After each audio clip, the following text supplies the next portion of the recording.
Hello mga loves, so for today's video, nandito kami sa bukid.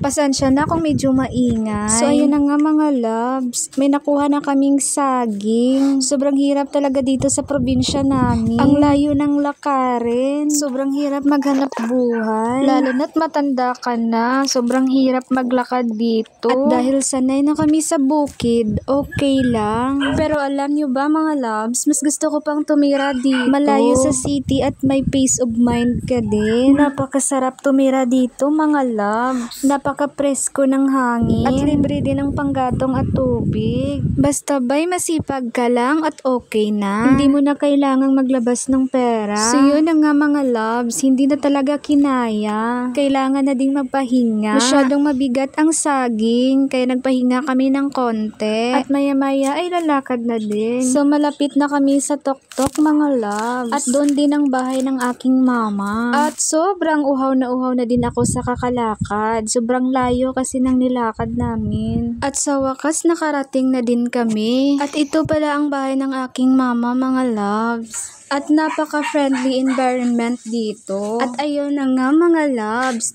Tingnan natin kung ilang piraso ang nakuha nating saging. So ito pala ang mga saging na nakuha namin. Ang tawag dito sa amin ay amorado.